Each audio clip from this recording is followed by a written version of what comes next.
Hello everyone, I'm Peter van Os from TNO. I'm a project manager within TNO and I'm the coordinator of the ALIGN-CCUS project. ALIGN-CCUS is a project within ACT. ACT means Accelerating CCUS Technologies. The current ACT projects are funded by the participating countries and the EU through Horizon 2020. The countries involved in ALIGN-CCUS are Romania, Germany, United Kingdom, Norway, and the Netherlands. ALIGN-CCUS is a project addressing the full CCUS chain. That means that there is work defined on capture, transport, storage, and utilization. The technical results of the project will be used in studies on making blueprints how to decarbonize industrial areas. Also, studies on public perceptions are an important part of ALIGN-CCUS. This is the 5th webinar for ALIGN-CCUS. All webinars have been recorded, so you can watch it online through our website ALIGN-CCUS.eu. Also, other information about the project can be found there, and you can subscribe for the ALIGN-CCUS newsletters that will be sent out regularly, addressing interesting topics of the project.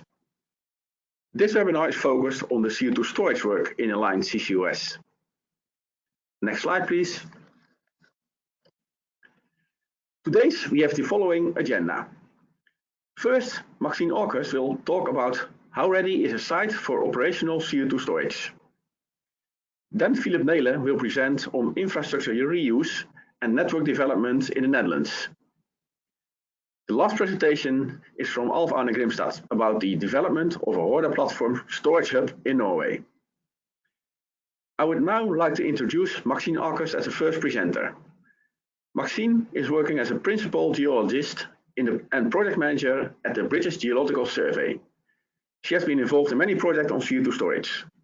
In ALIGN-CCUS, Maxine is the leader of the work package dealing with CO2 storage.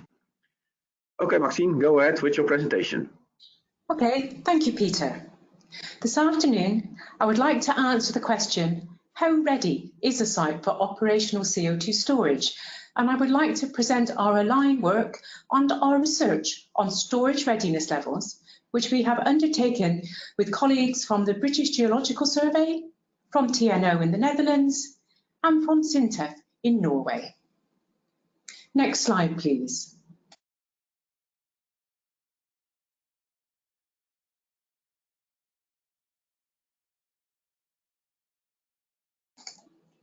First of all, I will set the context for storage readiness levels, then summarise the methodology we have followed for the development of the storage readiness. Then I would like to consider the scope of the work that we have done. Then I would like to present the framework that we have developed of storage readiness levels, the pathways of progression through the levels, and then finally present our conclusions. Next slide, please. So national appraisals of CO2 storage portfolios indicate the position and the capacity of prospective storage sites. In this illustration, we can see the more than 550 sites in the UK CO2 stored national database. Each site is marked by a circle and the capacity by the diameter of that circle. It does not give any indication of the level of understanding of each one of the more than 550 sites, and certainly it does not indicate how ready each one is for operational storage. However, non-technical decision makers need to know the level of understanding and how ready it is. They also need to know which stores are better known and why that is. They want to understand what more needs to be done, given that site characterisation may have already taken place. Importantly, how long will it take? And for planning, how much will it cost? The researchers in ALIGN-CCUS, industry and regulators in our countries have been discussing how to communicate readiness of prospective storage sites. And we have drawn up a framework of storage readiness levels. These are a series of steps to describe how ready an individual site is for operational CO2 storage. I would like to emphasise that it is a qualitative assessment. So the application, it will be qualitative for each site, is unique, both in terms of its technical and non-technical characteristics. Next slide, please. The basis and inspiration for CO2 storage readiness levels comes from the application of technology readiness levels, or TRLs. There are many examples of TRL schemes, and here is the scheme used by our funders, ERANET Act. TRLs are a common part of innovation and commercialisation practice. The steps indicate the level on the pathway to the development of technology to full commercialisation. Their application is widely accepted and the measures are easy to apply. Each level summarises the technical work completed and how widely tested an emerging technology is from its inception as an idea to its deployment in the wider world. So drawing on the ease of understanding of TRLs, ALIGN has developed CO2 storage readiness levels. Next slide, please. So the methodology we have followed is firstly to review existing schemes of CO2 storage capacity classification, storage site characterisation, and project development. We have also considered regulatory guidance on site characterisation steps, such as the EU CO2 Storage Directive. We also used our knowledge and experience of our CO2 storage experts from the UK, the Netherlands and Norway, gained from the characterisation and operation of European CO2 storage sites since the 1990s. Importantly, in hindsight, we considered what we had learned from the planned and operational sites to identify the sites, the steps and activities in site characterisation. By considering the approaches that we have taken from our 3 countries, we have been able to present a standardised approach from European sites, which we will hope will be applied more widely. We particularly wanted to define the level at which storage capacity is ready for a planned or future project, which is termed contingent storage resource. Also, looking back from experience to indicate the time taken and the level of resources needed to achieve each step to inform the planning of a phased expenditure need to bring a site to operational storage. Next slide, please.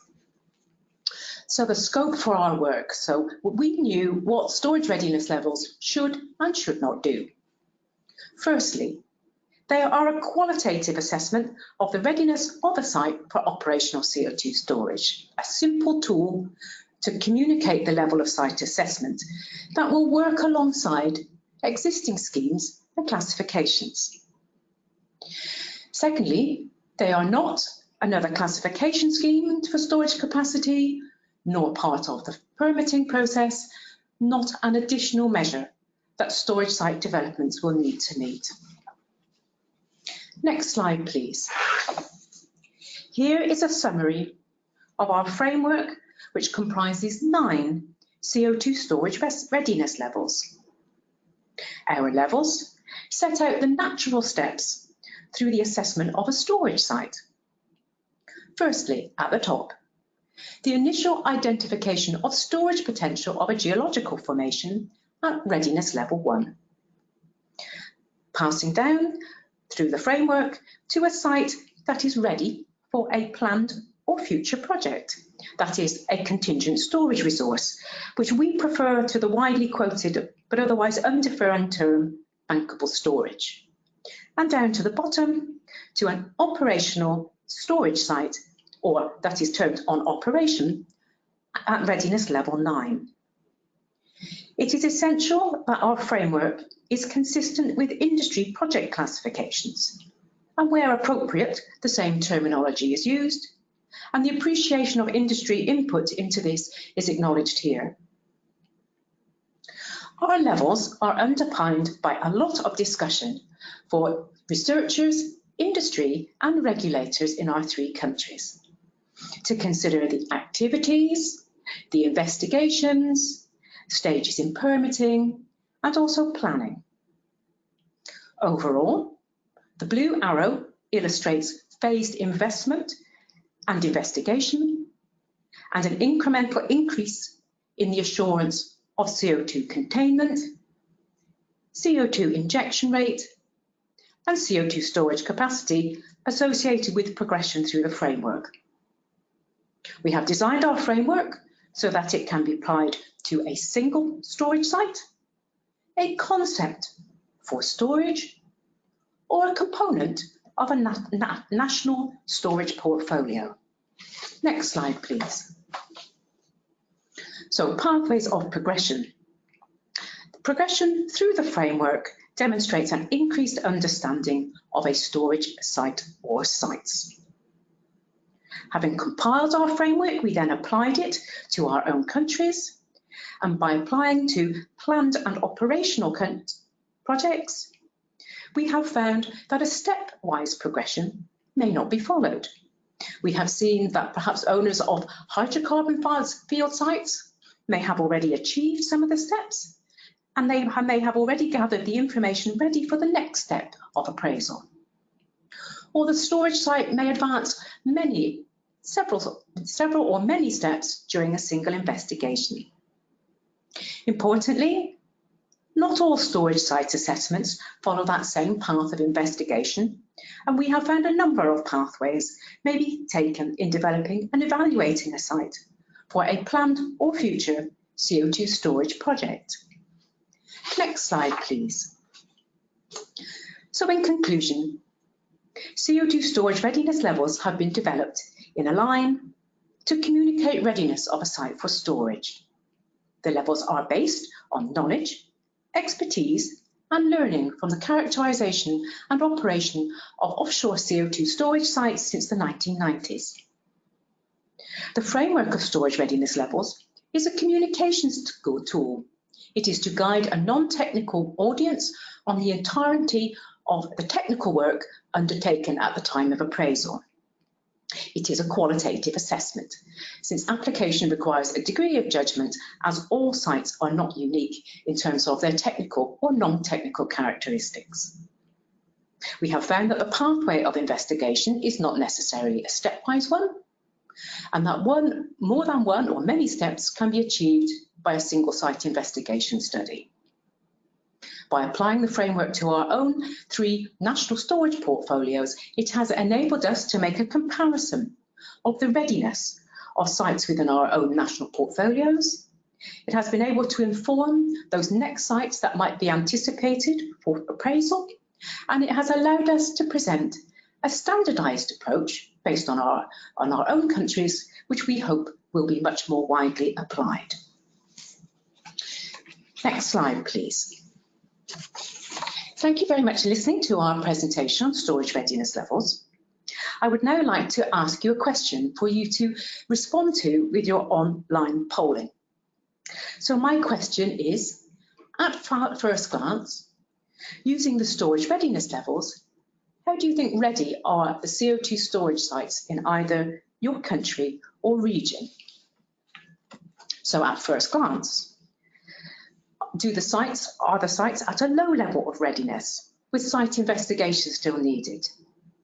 Does it indicate that some sites have progressed to a mid-level of readiness, showing a degree of preparedness? And have some sites within the portfolios, are they approaching or at contingent storage resource?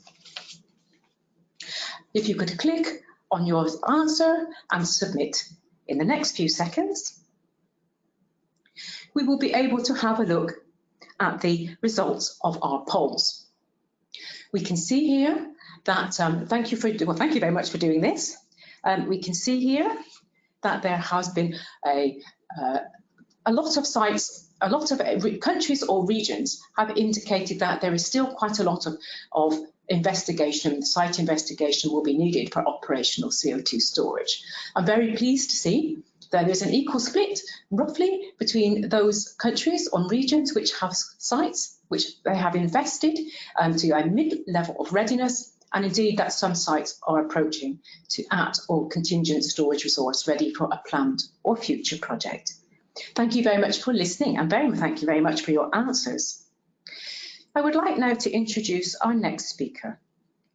He is Dr. Philip Naylor, who is a CO2 storage manager at TNO in the Netherlands. Philip. Thank you, Maxine, for the introduction. And thank you for being present in this webinar. I have a presentation of about 10 slides in which I will present some of the results that we obtained in the ALIGN-CCUS project related to the planning of offshore transport and infrastructure in the Netherlands. And I have two topics in my presentation. First one is on the question of how to inject CO2 safely into depleted gas fields. The second topic uses insights from that study to gain a little bit more detail in the potential or the planning and construction of potential future transport and storage developments. Next slide, please. So I'll start with the second topic, the investigation of potential future transport and storage networks in the Netherlands part of the North Sea. On this particular slide, you see an illustration that originates with Equinor in Norway that shows the potential CO2 transport connections indicated by the arrows in, say, the long term. Once CO2 transport and storage is underway on a large scale, these are the sort of connections that countries bordering the North Sea foresee. And you see there are many connections opening up storage capacity, the vast storage capacity in the North Sea to the countries bordering the North Sea, but also to countries in the hinterland. For example, France, Belgium, and Germany. At first, they will be able to join into the transport and storage networks through countries that are at the moment constructing the first elements of this future large-scale set of networks. Next slide, please. What you see in this slide is a set of potential, again, long-term transport and storage networks that were created in a recent study for the Netherlands part of the North Sea. And depending on the scale of CO2 capture, the scale of CO2 supply to such a network, various networks from small to large were sketched. So in the Netherlands, there are 3 consortia currently working on the development of one or more of such networks. And as I said, Belgium, France, and Germany are considered as future suppliers to these networks. And then the question is, of course, what will those networks look like? So we see 4 examples here. Depending on the scale of CO2 supply, we'll need more or fewer of the depleted gas fields that we have many of in our offshore area. And the gas fields are, for the Netherlands, the choice of CO2 storage. There is an available infrastructure that hopefully can be reused to a large extent, and they have proven storage capacity and a proven seal. Next slide, please. In this graph, we see several curves. Over time, the horizontal scale is time from, say, roughly today to about 2060. We see in the dark blue curve the expected available potential storage capacity for CO2 represented by depleted gas fields. So we simply assume that all fields that become depleted are at the end of their production could store CO2, and the blue curve represents the cumulative potentially available capacity in the offshore, and it ranges excuse me, up to about 1.5 gigatons. In green, orange, and light blue, there are profiles of potential supply of CO2 from mostly industrial sources. And we see that the supply curves are way behind the capacity supply profile. So we see there's a time gap between the availability of storage capacity and the demand for storage capacity. So we are looking at probably long periods of mothballing platforms, wells, pipelines, if we wish in the Netherlands to reuse them for CO2 storage. In the next slide, there is an example of a potential network of CO2 storage and transport and storage, showing in a bit more detail how things could work out. So in green on the map over on the right, we see the many gas fields that are present in our offshore area, many of which are going to be at the end of production over the next decade. In black, in the lines on the map in black represent a hypothetical network that could accommodate expected CO2 from the ports of Amsterdam and Rotterdam. The circles in black that the lines in black connect represent gas fields or clusters of gas fields where CO2 could be stored. And the orange and yellowish boxes indicate some aspects of existing infrastructure, pipelines or fields or platforms that should be considered when trying to come up with a hypothetical future network. And what we see is a potential layout of a network that gradually grows out into the offshore, linking fields to the suppliers of CO2 in the different industrial areas. And looking at the availability of the fields and the capacity of the fields, we can think about at which point each field in the network that is shown here should be developed, when work should start to get the field online in time and attached to the network. Now, these results are not new, but we are using recent insights into the use of depleted fields to get a better or a firmer grip on the timing that I mentioned. And this timing depends on the way we have to use depleted fields in a network such as the one outlined here.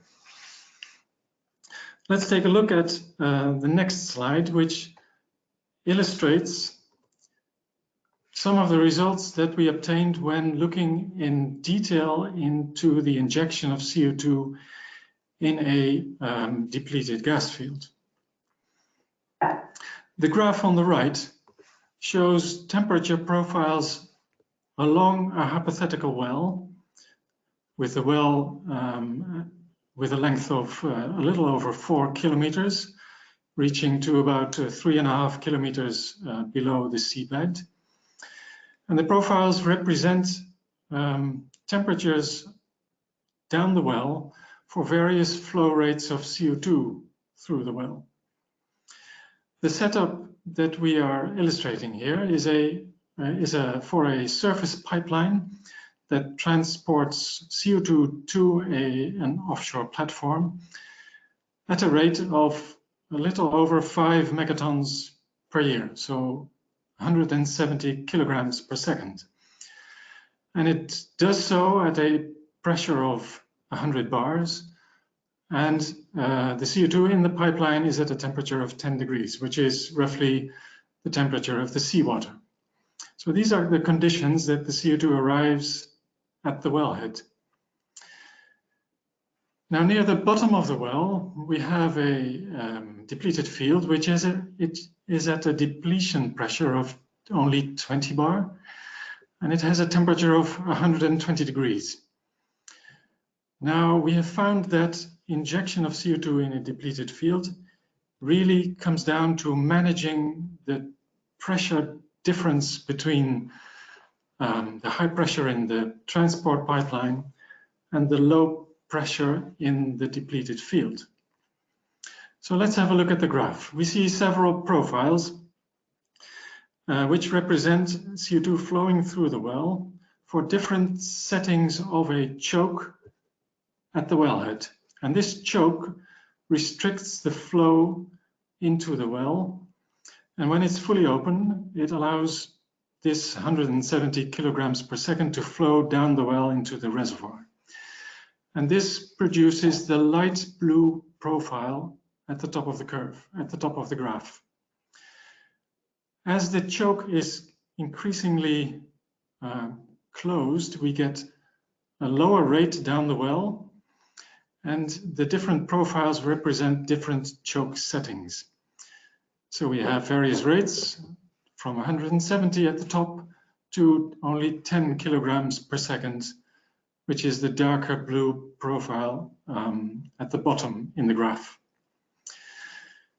Now, the aim of this illustration is to show you how we should manage this process by obeying certain boundary conditions. The boundary conditions in this case are to have not too low temperatures at the top of the well, and we assume that wellhead and near surface well material can withstand temperatures down to minus 10 degrees centigrade. At the bottom of the well, the temperature should be not below 15 degrees to avoid hydrate formation. So we see from these profiles that only the profile at 80 degrees, 80 kilograms per second obeys these boundary conditions. And the important conclusion that we should draw here is that for this particular setup, this well has a minimum flow rate. It has a maximum flow rate, which arises out of such constraints as erosion and vibration. It also has a minimum flow rate, which arises from temperature considerations down the well. This is an important finding because it restricts the operational freedom of the network operator, and it defines an additional boundary condition to the design and development of offshore networks. Now, for the sake of time, I will go to the next slide and then skip the following slides. And then the slide after this. Next slide, please. Thank you. So the conclusion is that when we are far out offshore, the CO2 will be cold upon arrival at a platform where CO2 injection is to take place. And we get into the issues that I sketched. If we inject CO2 in the liquid phase, there will be a minimum flow rate to consider for the network operator. There is a way out, which is to inject CO2 in gas phase, which does not have a minimum flow, but it will give the operator lower flow rates. If we are near shore, the first bullet on this slide, there is an option to inject gas phase CO2 at high temperatures. And this was the approach followed by the road project and is currently followed by the Porthos consortium using an insulated pipeline. So on the next slide, my final slide, the conclusion is that the source of the CO2 that is fed into a transport and storage network basically determines the design and the layout and the timing of the development of the network. So if there is a highly variable CO2 supply at the inlet of the network, the operator might need a high degree of flexibility, and then this minimum flow rate issue is something to take into account when designing and operating the network. This leads to a choice between liquid phase and gas phase injection, and that has an implication for the timeline of network development. It has an implication for the number of wells that need to be available. So this is something that is an important point when the first element of networks are being designed. Another conclusion is about reuse of platforms. And the conclusion there is that injection of CO2 offshore into depleted fields will be a relatively simple process. No need for a lot of equipment on the platforms, which is a useful piece of information when considering the reuse of platforms. So thank you for listening to my presentation, and I also have a poll question for you. So I would like to skip the next slide. And the question that I would like to ask you, for you to consider, is, do you see a need for a reuse and decommissioning plan for current oil and gas assets? You might think, yes, such a plan is necessary and will support the reuse of what is available today, and it will help drive down costs of CO2. You might think such a plan will be not necessary because everything will be built new to the specifications that CCS defines. Still, on the other hand, you might say such a plan is not needed because CO2 will arrive far too late for reuse to be an option. Everything will be long abandoned and long removed before CO2 arrives at the location of current hydrocarbon activities. So please select one of the three and submit.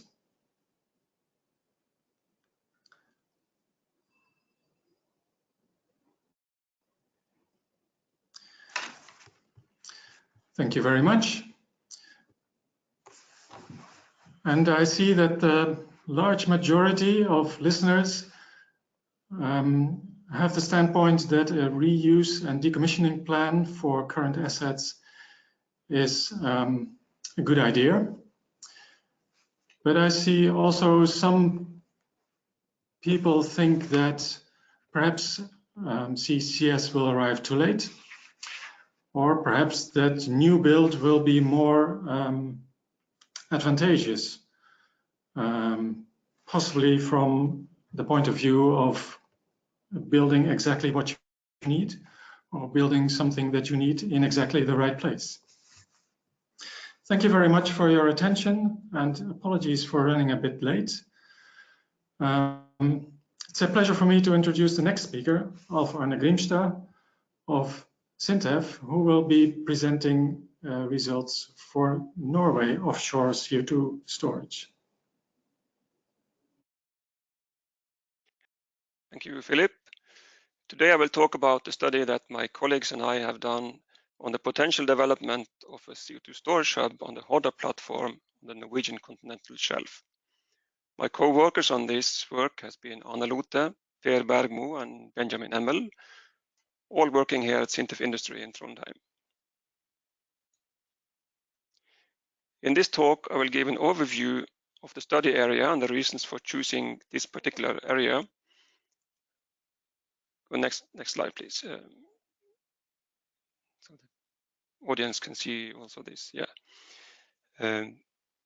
So overview of the study area, presenting our thoughts on the potential development of a CO2 storage hub and indicate how we believe the CO2 supply to this storage hub could develop over the coming decades. Then I will give an introduction to each of the individual storage sites in the hub before I end with some consideration on the possibilities for reuse of existing offshore infrastructure for the development of the storage hub. Next slide, please.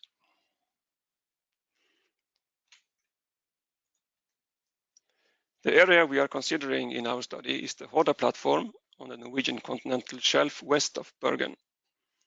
The giant Troll oil and gas field is central in this area, but it is also the place where the Northern Lights project is exploring for a storage site for the Norwegian full-scale CCS project. The full-scale project will transport CO2 by ship to an onshore facility outside Bergen. This is marked by a star on the map to the left. From there, CO2 will be transported by pipeline to an offshore storage site. Initially, the Smeaheia Alpha storage prospect in the Sognefjord Formation was evaluated as a storage site. However, uncertainties with the future pressure development due to pressure depletion in the Troll gas field caused the Northern Lights project to shift the focus to the Aurora storage prospect in the Johansen Formation further to the southwest. Both the Aurora and the Smeaheia Alpha prospects are marked on the map to the right. The Northern Lights project is currently working to secure supply of CO2 from sources outside of the Norwegian full-scale CCS project to utilize the available capacity in the pipeline from to the offshore storage site. If capture and storage of CO2 is implemented as part of the solution for massive reduction in CO2 emissions, the need for available storage capacity can be expected to increase sharply in the next decades. And in the ALIGN project, we are investigating how the two sites indicated here can be included in a larger storage hub, the Horda Platform storage hub. Next slide, please. The prospective storage sites we have included in the study are the Aurora structure in Johansen Formation, southwest of the Troll field, the Smeaheia Alpha structure in the Sognefjord Formation, east of the Troll field, the Smeaheia Gamma structure in the Sognefjord Formation, southeast of the Troll field, and also the Troll gas field itself after the production of natural gas has ended. These prospective sites all lie within 50 kilometers of each other. Next slide, please. The initial CO2 supply in the Norwegian full-scale project will be about 800,000 tons per year if two sources are developed.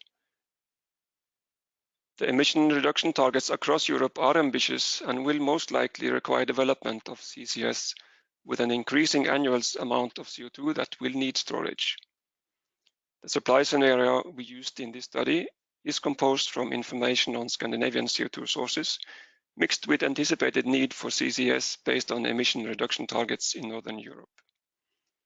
It is clear that we either need to add more and more storage sites to the transport and storage network, or gradually increase the injection capacity in existing storage sites. So in addition to estimation of the maximum storage capacity, the response of a storage site to increasing injection rates is an important part of the present study. Next slide, please.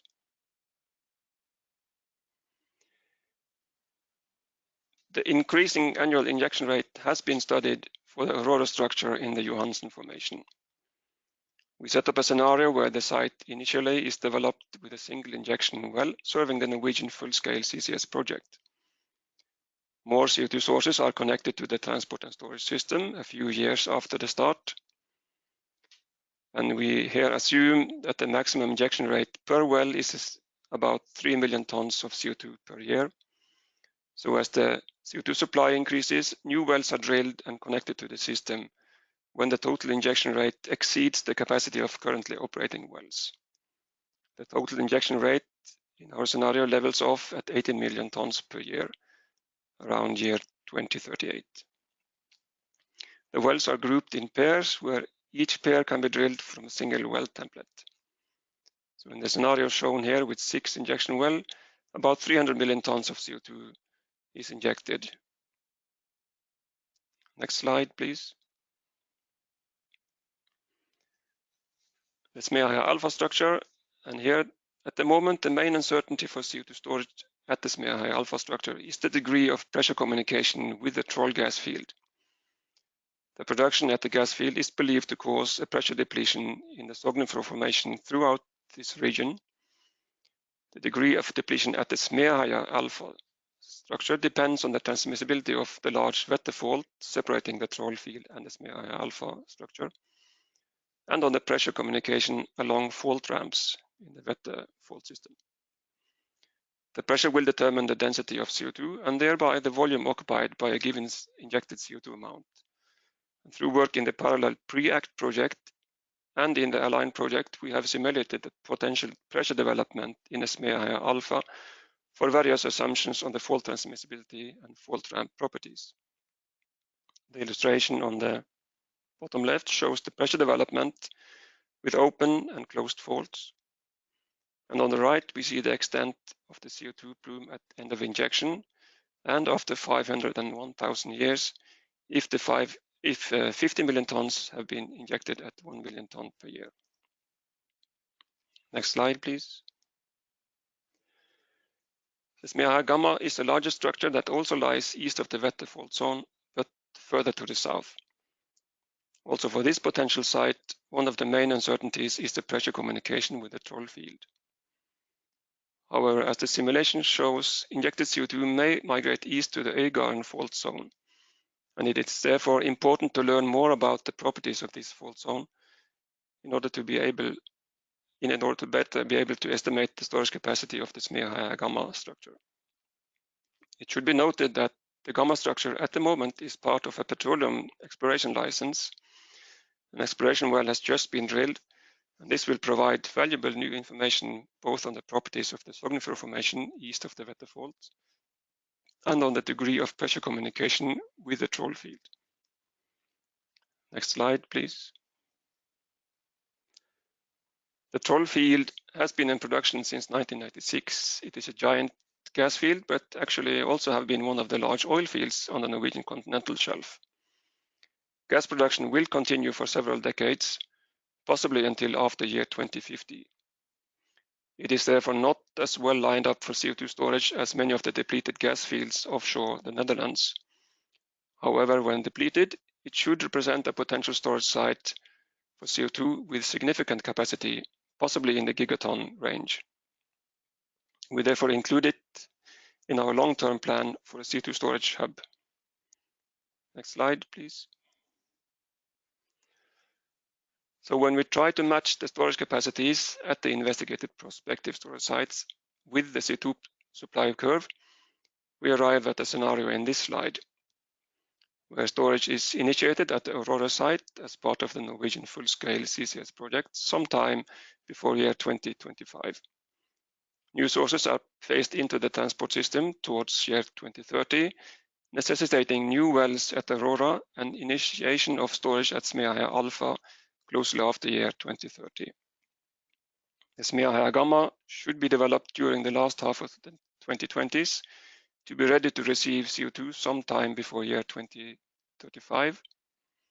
New wells are drilled as necessary at Aurora and the Smeaheia Gamma to match an increasing annual CO2 supply. And finally, the troll field is redeveloped for CO2 storage when production of natural gas comes to a close. Next slide, please. The oil and gas fields close to the Horda Platform have many existing infrastructure components. As part of the ALIGN study, we have looked at the potential for reuse of these infrastructure components to support the development of a Horda Platform storage hub. Much of the infrastructure is still used for production and transport from the troll field itself, and given the long remaining lifetime of this field, it is unlikely that existing infrastructure can be reused for CCS in an early development phase, but the potential for reuse in the later phase still exists. And to the final slide. So to summarize, in this work, we have evaluated the possibility of developing a CO2 storage hub at the Horda Platform in the Norwegian Northern North Sea. We have investigated which prospective sites in the area to include in a storage hub and investigated the uncertainty represented by some of the identified knowledge gaps. This has been combined into a scenario with a timeline for the development of a CO2 storage hub. Initial screening of potential for reuse of existing oil and gas infrastructure has been performed, indicating that new infrastructure will be needed for the early phase of development. Existing infrastructure could still be relevant for reuse in a later phase. Thank you for listening to my talk. And the task for you is then on the next slide, the poll question from me. Now, do you think this kind of multi-site storage hubs will be a necessary part of CCS development? And I provided 3 possible answers. Number 1, CCS will be single source to single sink for a long time still. Answer 2, multi-site storage will be needed within 10 years from now. Or third possibility, multi-site storage should be planned and developed as soon as possible. Now please select one of the answers and click on the submit button.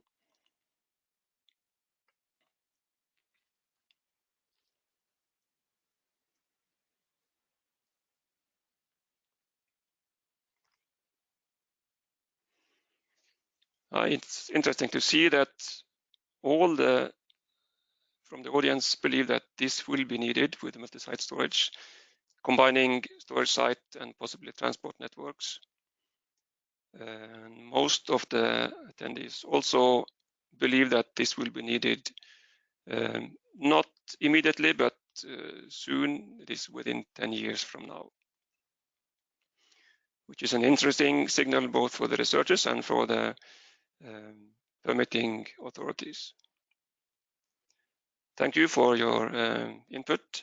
I would now like to give the microphone back to Peter van Os, who will lead the question and answer session.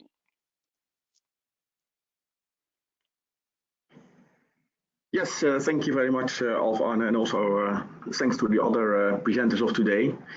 Yes, we're now going to begin answering the questions that were submitted during today's webinar. As a reminder, you can still submit questions through the questions pane in your control panel. And indeed, if all the presenters will switch on their video, then we can see them also. So I would like to start.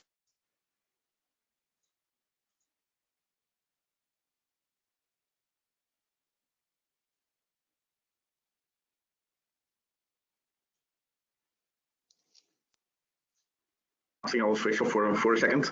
The first question is for Philip. You spoke about the reuse of equipment, and also that will require less cost, of course. But do you assume that the subsea pipelines can be used as it is for CO2 transportation? Thank you, Peter. That's an interesting question to which I do not have the answer.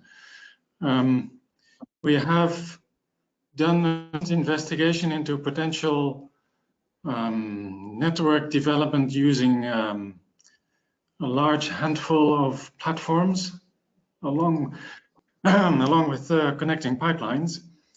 And the conclusion was that as far as pressure is concerned, and perhaps also size of the pipelines, reuse was not a real issue. It was possible, but then once it comes down to specific pipelines, they need to be inspected to see whether they are in good enough state to be used for another period of time. And this we will not know for a particular pipeline until it's been inspected internally. So yeah, for me, the conclusion was that in general, reuse is possible and feasible, but in practice it will be uncertain until detailed inspection in place. Okay, thank you, Philip, for this answer. The next question is for Arne.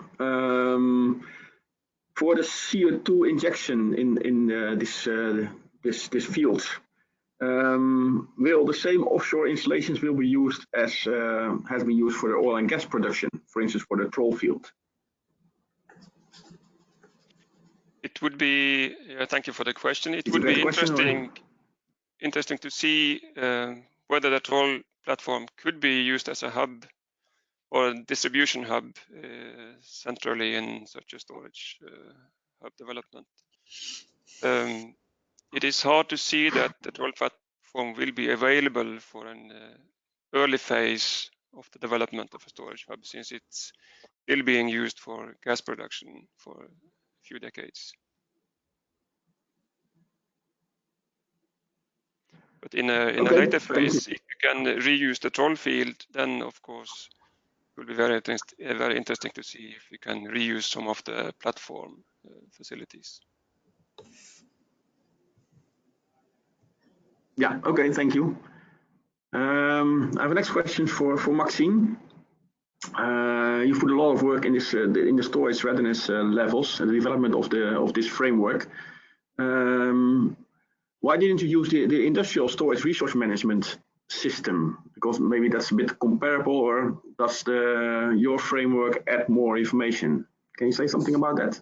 Yes, I would very much like to. I lead the development of the UK National CO2 Storage Database, and we were very keen to receive the Storage Resource Management System prepared for classification of industry projects. That's the important part. When we applied the classification to the 550 plus sites in the UK National Database, we found that the vast majority of them all fell within one category, the undiscovered storage resource. So that really doesn't help us. Only sort of a handful that fall into the sort of the discovery category, and that didn't help us in sort of planning strategy of what's next, or to help operators to select a store that will be needed into the future. So working very, very closely with industry, and we'll thank very much their help on this, we worked and we produced a consistent scheme, which gives a lot more steps in the sort of the very, very early stages where a site would be within the national storage portfolio, but not necessarily achieved a sort of assignment to a particular project. So where we work very closely with industry to make sure that where we are comparable, that the same terminology is used, and in our details of our work, we have drawn that parallel. But it enables us to fill in the very big gap of the stages to help inform strategy and also planning for future sites by making our scheme fully consistent with the industry project classification. Okay, thank you, Maxine. I think the link to the industry is very important in this one. I have another question I think that is for Philip, because he showed this graph with the CO2 injection and the temperature. And the question is, are there any constraints of CO2 injection warmer than the reservoir temperature? So, yeah, that's an interesting question. We have done a lot of scenarios of the type for which I showed the results. We haven't seen the need yet to do scenarios where CO2 is warmer than the reservoir. Up to now, all of our scenarios were about injecting CO2 at temperatures significantly below that of the reservoir. We haven't done any scenarios where the CO2 arrives downhole at temperatures higher than that of the reservoir. So usually the different elements of the well, the different facilities at the wellhead on the platform cause pressure drops and associated temperature decrease in the process of being injected. So there are likely to be restrictions to injecting high temperature CO2, but we haven't found, how do you say, we haven't found the need to look into that yet. Okay, thank you. I think there's another questions for Alf-Arne. What are the top site facilities expected for the CO2 injection in Norway? Is subsea directly injections also studied? Can you say something about that, Alf-Arne? I wonder if the question here, then I wonder if direct injection from ship on an subsea installation, because I think the current plans for the Northern Lights project is a pipeline to an offshore subsea template and then directly into the reservoir.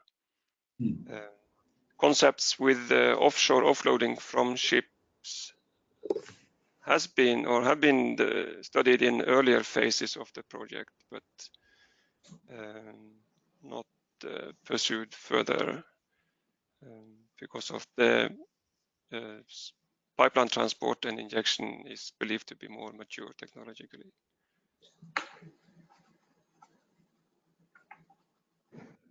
Okay, but that also involves injection onshore and then a pipeline to the storage site, or only from on-sea equipment?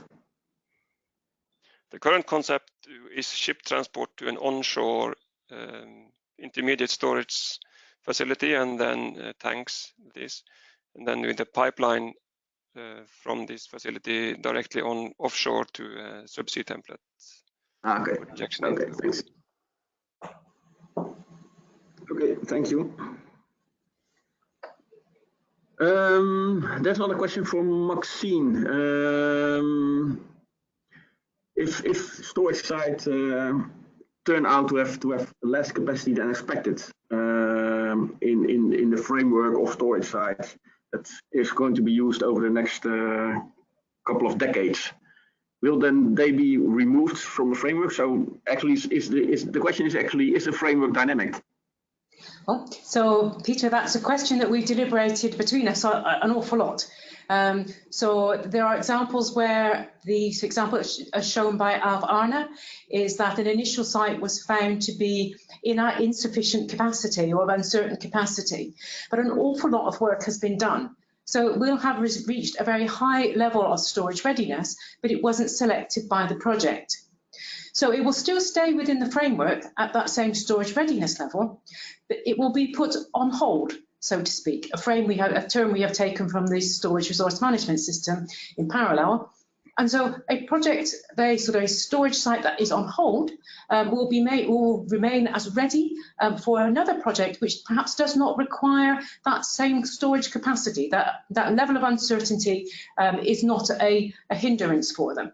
So it doesn't fall out of the framework, it stays on hold or sort of put onto one side, so to speak, until it is ready for a future project.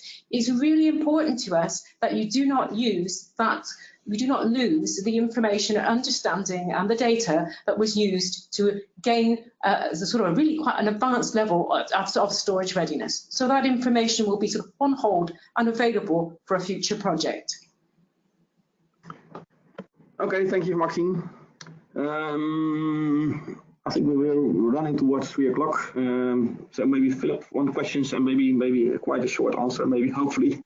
Is the risk of forming hydrates significant in the case of injection of cold CO2 in a depleted gas field?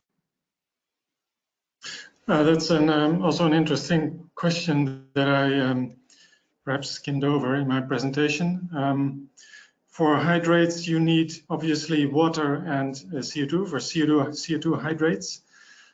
Now, the injection of CO2 into a gas field also has the effect of drying out the area near the well. And the area near the well happens to be the place in the field where the lowest temperatures occur. So there, if hydrate conditions are met anywhere in the field, it will be near the well. And there is a question about whether there will be enough water around for hydrates to form, and if there is, whether the hydrates will be, whether there will be enough of them, of hydrates, to block the pores. This depends on the amount of water available, the injection rates, and I think the conclusion currently is that we do not know yet.